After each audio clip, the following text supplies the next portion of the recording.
औज़ुबिल्लाहिमिनश्शैतानिर्रजीम बिस्मिल्लाहिर्रहमानिर्रहीम। अस्सलाम वालेकुम first year. I hope that you will be fine. और जो है आज जैसा कि आपको मालूम है कि इट्स फ्राइडे, तो सूरतुल कहफ की तिलावत करें और गुस्ल करके नमाज की तैयारी करें।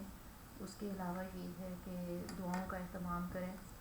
और दुआओं का ये है कि कुछ दुआएं जो हैं वो मसनून दुआएं भी हैं, कुछ कुरानी दुआएं हैं। इसके अलावा इंसान अपनी लैंग्वेज में भी अल्लाह ताला से बात करता है और उससे दुआ मांगता है।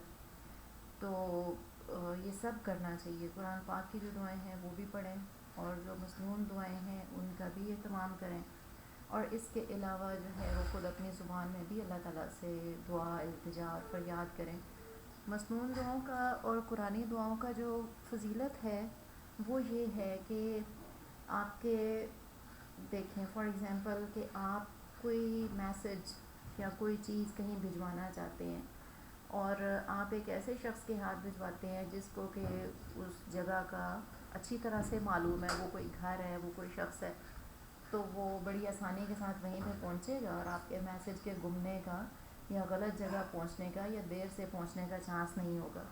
तो इसी तरह से जो ये मसनून दुआएं हैं इनके बारे में उलमा ये फरमाते हैं कि ये वो दुआएं हैं जिन्होंने कबूलियत की राहें देखी हुई हैं, यानी कि वो रास्ते जिनके ऊपर चल के कोई दुआ डायरेक्ट अल्लाह ताला के यहाँ मकबूल होती है, तो वो इन दुआओं ने रास्ते देखे हैं। लिहाजा अगर हम इन दुआओं को यूज़ करके तो अपना जो पॉइंट ऑफ व्यू है वो पेश करेंगे तो there are greater chances of their acceptance, right. और उसके बाद ये है कि अब इंसान ये सोचता है, अगर आप इनकी ट्रांसलेशन को देखें इन दुआओं की, क्योंकि ये अरबिक में होती हैं, तो you go for their translation, तो व्हाट यू विल नोटिस कि जो कुछ हम अल्लाह पाक से कहना चाह रहे थे, जो हमारे जो है वो विशेस थी, जो हमारी रिक्वायरमेंट्स थी, वो सारी की सारी इनमें मौजूद होती हैं। ठीक है, वो सब बातें इनमें जो है वो हैं और we can express our point of view with the help of them. ठीक है, तो इससे जो है वो आपकी दुआ की कबूलियत की उसमें भी चांस में इजाफा हो जाता है। बहरहाल अपनी ज़ुबान में भी दुआ इंसान को ज़रूर मांगते रहना चाहिए। उसके बाद आज का हमारा जो टॉपिक है ये हमारे सिलेबस के एतबार से इस चैप्टर का लास्ट टॉपिक है जो कि हम लोगों ने पढ़ना है इंशाल्लाह। और it is about the stationary wave setting in an air column. हम लोगों ने पिछले टॉपिक्स में जो पढ़ा कि स्टेशनरी वेव्स किस तरह से हम एक स्ट्रिंग में पैदा कर सकते हैं या हम एक जो है वो स्प्रिंग में पैदा कर सकते हैं। तो अगर हमारे पास कोई भी मटेरियल मीडियम हो, फॉर एग्जांपल एयर ही क्यों ना हो, एयर भी जो है वो मैटर है, गैस है, तो एयर में भी जिस वक्त आप इस तरह से वेव जनरेट करें कि वो एक तरफ से जाएं और दूसरे एंड से रिफ़्लेक्ट होकर फिर वापस आएँ, और रिफ़्लेक्ट होने के बाद इनकमिंग वेव और जो रिफ़्लेक्टिंग वेव है वो जब जाकर सुपरपोज करती हैं तो फिर आपको पता है कि स्टेशनरी वेव्स पैदा होती हैं। ठीक है, मैंने आपको कल समझाया था कि स्टेशनरी वेव किसी भी चीज़ में कैसे पैदा होती हैं। जैसे अगर ये एक स्ट्रिंग है तो आप इसको यहाँ से जब प्लग करते हैं तो वेव जो है वो ऐसे जाती है और इस तरह से जाती है, यहाँ से जब रिफ़्लेक्ट होकर वापस आती हैं तो they superpose and they give rise to the stationary waves. ठीक है, अच्छा अब हम पढ़ेंगे कि फॉर एग्जांपल आप कंसिडर करें एक ऑर्गन पाइप, जो म्यूज़िकल इंस्ट्रूमेंट्स होते हैं, तो उसमें आपने देखा होगा कि उसमें बहुत सारे पाइप्ड इंस्ट्रूमेंट्स होते हैं। एक ऐसा पाइप कंसिडर करें कि जिसके दोनों एंड्स जो हैं ये ओपन है। ठीक है, और हम अब ये देखेंगे कि नहीं, पहले हम जो है ना वन एंड क्लोज वाला केस कर लेते हैं, जैसे कि बुक में है तरतीब, हम उसी को फॉलो करते हैं। ठीक है, अच्छा जी, इसने भी बोथ हैंड ओपन ही लिखा हुआ है, राइट। तो हम ऐसा ऑर्गन पाइप कंसिडर कर रहे हैं जिसके जो दोनों एंड्स हैं दे आर ओपन। ठीक है, यहाँ भी एंड ओपन है, यहाँ भी एंड ओपन है। अब इसके अंदर अगर स्टेशनरी वेव जो है वो पैदा होती है तो जो ओपन एंड के ऊपर जब वो जाती है तो उनके मॉलिक्यूल्स के पास जो है ना क्या होती है, फ्रीडम होती है टू वाइब्रेट, एंड देयरफॉर इधर हमेशा एंटी नोड बनेगी, राइट, एंटी नोड, और इधर भी बनेगी एंटी नोड। एंटी नोड आपको पता है हम किसको कहते हैं, ये वाला जो पोर्शन होता है जहाँ पर मैक्सिमम एम्पलीट्यूड ऑफ वाइब्रेशन होता है ये एंटी नोड कहलाता है, और जहाँ पर एम्पलीट्यूड ऑफ वाइब्रेशन बिल्कुल ज़ीरो होता है वो नोड कहलाता है। ठीक है, और आपको ये भी पता है कि दो कंसेक्यूटिव नोड्स के दरमियान में फ़ासला कितना होता है, हाफ ऑफ द वेवलेंथ होता है। ये मेरा ख्याल है कि आपको पहले मैंने ये सारी बातें बताई हैं, ठीक है।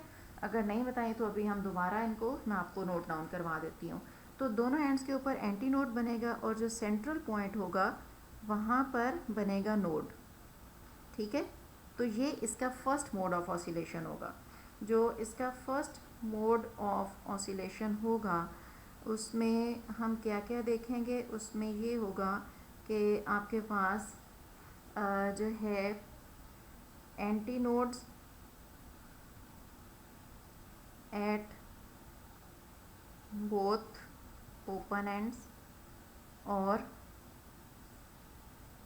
One node in the centre of these anti nodes, ठीक है। ये फर्स्ट मोड में ये सब कुछ होगा। अगर इसकी जो टोटल लेंथ है वो हमारे पास स्मॉल एल के बराबर है, ठीक है। तो अब आप ये देखिए कि इसमें कितने वेव लेंथ आए हुए हैं। यहाँ से यहाँ तक ये क्वार्टर वेव है और ये एक क्वार्टर वेव है, तो दिस इज़ लैम्डा बाय 4, ये भी है लैम्डा बाय 4। तो ये टोटल हमारे पास हो गया लैम्डा बाय 2। चूँकि ये फर्स्ट मोड है लिहाजा इस वेवलेंथ को हम लैम्डा 1 कहेंगे। तो जो टोटल लेंथ है ये डिवाइड हो गई हाफ ऑफ द वेवलेंथ में। हाफ ऑफ द वेवलेंथ आप समझ रहे हैं कि किस तरह से आ रहा है, ये देखें।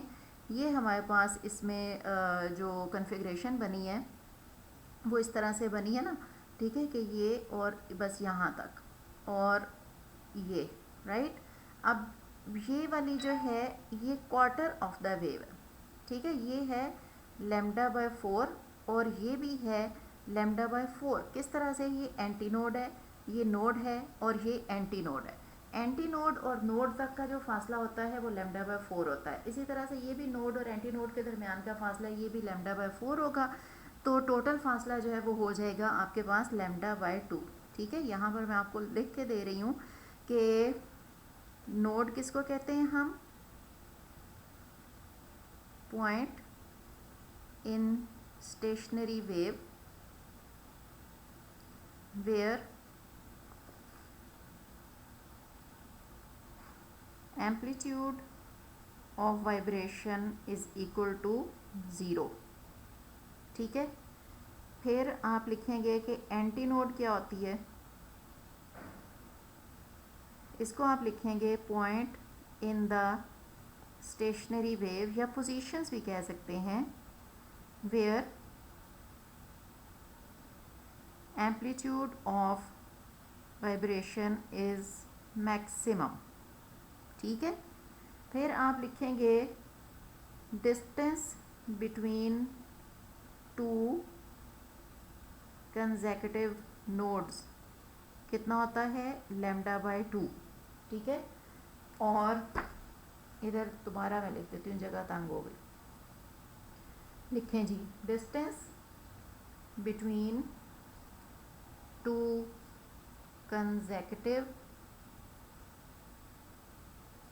Nodes is equal to lambda by 2। इसी तरह से distance between two consecutive anti nodes वो भी होता है लैम्डा बाय 2। ये बहुत अहम बातें हैं जिनको कि आप लोगों ने याद रखना है। और आपने लिखना है distance between a node and anti consecutive anti node, ये होता है लैम्डा बाय 4, ठीक है।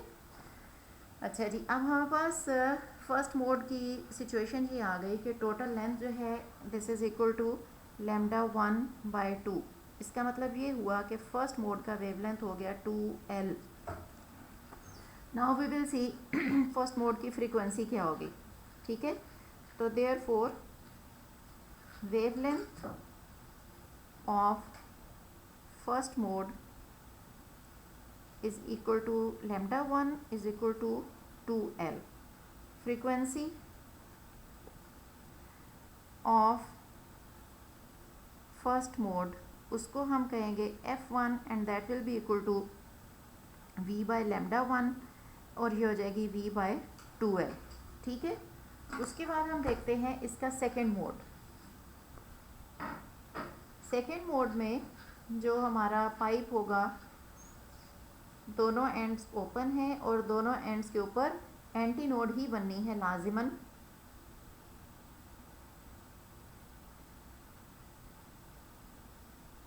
इस तरह से हो जाएगा ये सेकंड मोड। ये देखिए एंटी नोड, नोड, फिर एंटी नोड, ये नोड, और फिर ये आ गई एंटी नोड। अब जो टोटल लेंथ है पाइप की उसको आप देखें कि वो कितने वेवलेंथ्स में डिवाइडेड है। एंटी नोड से एंटी नोड तक λ/2, एंटी नोड से एंटी नोड तक λ/2, तो ये हमारे पास हो गया λ2। टोटल एक वेवलेंथ जो है ना वो इसके अंदर आ गया है। Therefore wavelength of second mode उसको मैं कह रही हूँ λ2 and that is equal to L। ठीक है, और ये आप देख सकते हैं कि ये फर्स्ट वाले वेवलेंथ का हाफ है। इसी तरह से जो फ्रीक्वेंसी होगी ऑफ सेकंड मोड इसको मैं लिखूंगी f2 and this will be equal to v by λ2, this will be equal to v by L, and you can see that it is 2 times f1।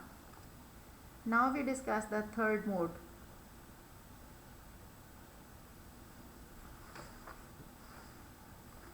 जो इसका थर्ड मोड होगा वो हमें पहले बनाना होगा। ये है थर्ड मोड। एंटी नोड बनेगी ओपन एंड के ऊपर,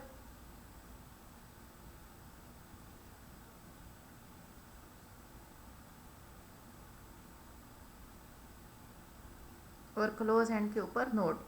ये एक एंटी नोड है, ये नोड है, ये एंटी नोड, ये नोड हो गई, ये एंटी नोड हो गई, ये नोड हो गई, और ये आ गई हमारे पास anti node. The total length is now divided into, ये देखें एंटी नोड से एंटी नोड तक λ/2 plus λ/2 plus λ/2, so this is 3 λ3/2। ये हो गई इसकी टोटल लेंथ की division. Hence the wavelength of third mode is equal to λ3 and this is equal to 2L by 3, and you can see that λ3 is equal to λ1 by 3. Similarly, the frequency of third mode is f1 which is equal to v by λ3 which is equal to 3v by 2L, and this is 3 times f1। यूँ आप calculate करते चले जाएंगे तो आप ये देखें ये 2 times f1 है, ये 3 times f1 है। इसी तरह से हम जनरलाइज करते हैं। Hence we can say that for nth mode λn जो होगा वो होगा फर्स्ट जो आपका वेवलेंथ है उसको आप n से डिवाइड करेंगे, यानी कि 2L by n, और fn जो उसकी फ्रीक्वेंसी होगी वो हो जाएगी nv by 2L, and this will be equal to n times f1। ठीक है जी, ये हमारे पास इसका आ गया general relation. Therefore all modes are quantized. Quantized phenomena मैंने आपको कल बताया था, उसको हम कहते हैं कि जिसमें स्पेसिफिक वैल्यूज़ के ऊपर ले जाकर वो फिनोमेना अकर करे। हर फ्रीक्वेंसी पर मोड सेटअप नहीं होगा। जो ये इसकी f1 है ये इसकी है फंडामेंटल फ्रीक्वेंसी, ठीक है, या इसको हम दूसरा नाम क्या देते हैं, फर्स्ट हार्मोनिक। ठीक है, और जो बाकी हैं f2, f3, f4 up to fn, ये क्या हैं, इसके ओवरटोन्स भी हम इनको कहते हैं, और हम इनको हार्मोनिक्स भी कहते हैं। First harmonic, second harmonic, third harmonic, इस तरह से। ठीक है, तो इन्हीं स्पेसिफिक फ्रीक्वेंसीज़ के ऊपर ले जाकर फिनोमेना होता है। इसके अलावा अगर आप किसी और फ्रीक्वेंसी पे स्टेशनरी वेव सेटअप करना चाहेंगे तो वो जो है वो फेड आउट हो जाएगी और वो इस तरह से स्टेशनरी नहीं बन सकेगी। अब दूसरा पाइप जो हम कंसिडर करेंगे वो होगा क्लोज एट वन एंड, ठीक है, वन एंड क्लोज्ड। ये किसका है? पाइप का है जिसमें हम स्टेशनरी वेव सेटअप करने जा रहे हैं। वन एंड अगर क्लोज्ड होता है तो क्लोज्ड एंड के ऊपर आपको मैंने बताया था कि मॉलिक्यूल्स की वाइब्रेशन चूँकि रिस्ट्रिक्ट हो जाती है तो लिहाजा वहाँ पर हमेशा नोड बनता है। तो फर्स्ट इसका जो हार्मोनिक होगा उसमें ये इधर बनेगा ओपन एंड के ऊपर एंटी नोड बनेगा, और जो क्लोज एंड है उसके ऊपर नोड बनेगा। ये हमारे पास आ गया एंटी नोड और ये पॉइंट आ गया नोड का। ये है इसका first mode of oscillation. The total length is being divide into, अब एंटी नोड और नोड हैं तो इनके बीच में आपको पता है डिस्टेंस होता है लैम्डा बाय 4, जो कि मैंने आपको यहाँ पर नोट करवाया। Distance between the node and anti node conjunctive जो होता है लैम्डा बाय 4 होता है। तो फर्स्ट मोड का ये आ गया। Therefore the wavelength of first mode, wavelength of the first mode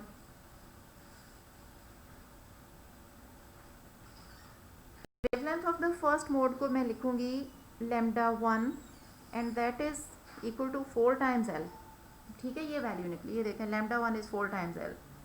What about the frequency? Frequency of first mode is called F1 और ये हो जाएगी V by lambda 1 V by 4L, ठीक है। इतनी इसकी फ्रिक्वेंसी होगी।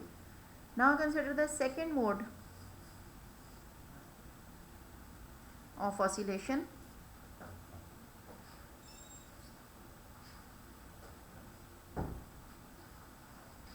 सेकेंड मोड में हमारे पास इस तरह से वेव जाएगी and we will get anti node, एक ये नोड, ये एंटी नोड और ये फिर हमारे पास आ गई नोड, ठीक है। अब आप देखिए कि एंटी नोड से एंटी नोड तक lambda by 2 and plus lambda by 4, so this is 3 lambda by 4 और ये आ गया इसके सेकेंड मोड का वेवलेंथ और ये हो गई इसकी टोटल लेंथ की division. Hence the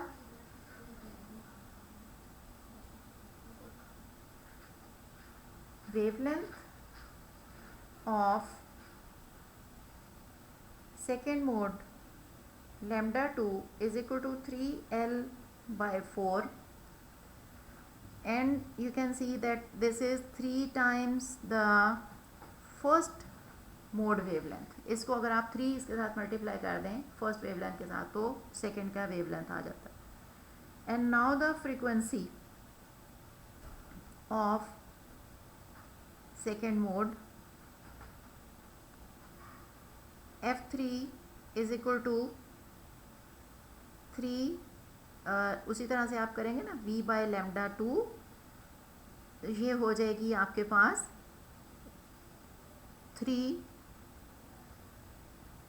V,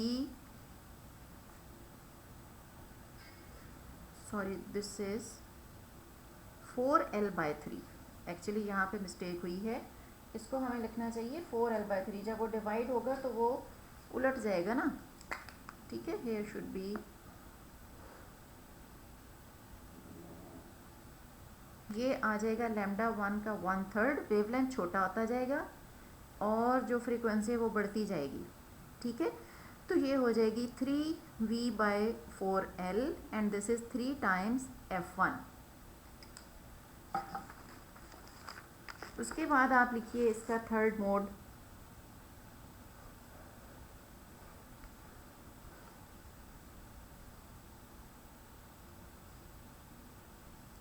third mode में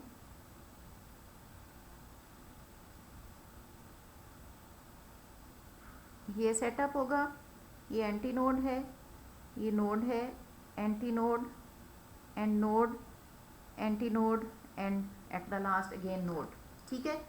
तो एंटी नोड से एंटी नोड तक लैम्डा बाय 2, फिर लैम्डा बाय 2 लैम्डा और फिर इसमें लैम्डा बाय 4 ऐड करें तो ये हो जाएगा 5 टाइम्स लैम्डा 3 बाय 4, ये हो गई टोटल लेंथ। तो वेवलेंथ कितना हो गया? वेवलेंथ ऑफ थर्ड मोड हमारे पास आ गया lambda 3 and this is 4l/5 which is equal to lambda 1 का 1/5 हो गया, ठीक है। और जो फ्रीक्वेंसी है of third mode that will be v/λ3, इसको हम कहेंगे f3 and this will be equal to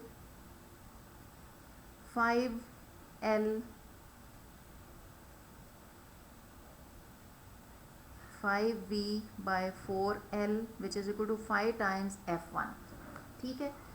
तो सो वी कैन सी कि अगेन इसमें जो है वो क्वांटाइजेशन हो रही है for nth mode. Lambda n आपके पास आ जाएगा n लैम्डा 1/n, ठीक है, वेयर जो n है आपके पास वो अब 1, 3 और 5 है, सारे नंबर्स नहीं हैं, सिर्फ ऑड नंबर्स। और जो fn है वो n टाइम्स f1 है और n की वैल्यूज़ है 1, 3 और 5 एंड सिर्फ ऑड नंबर्स, ठीक है। तो ये फिनोमेना भी क्वांटाइज्ड है, वो जो ओपन एंड वाला था वो भी क्वांटाइज्ड था। फ़र्क ये है कि उसमें आपके पास जो है ना वो ज़्यादा हार्मोनिक्स आ रहे थे, रिचर थे, क्योंकि उसमें सारे नंबर्स के साथ वो मल्टीपल आ रहे थे 1, 2, 3, 4, 5, जबकि यहाँ पर सिर्फ जो है वो ऑड हार्मोनिक्स इसके मौजूद हैं और जो इवन हार्मोनिक्स हैं वो यहाँ पर मौजूद नहीं है, ठीक है। अच्छा जी, इसके साथ ही हमारा ये आज चैप्टर मुकम्मल हो गया अल्हम्दुलिल्लाह। And now we have to discuss the exercise, वो हम इंशाल्लाह कल डिस्कस करेंगे। इसको आप लोगों ने ख़ुद भी सारा डराइव करके देखना है और इसकी असाइनमेंट जो है वो मुझे सेंड कर दीजिए। अस्सलामु अलैकुम व रहमतुल्लाह।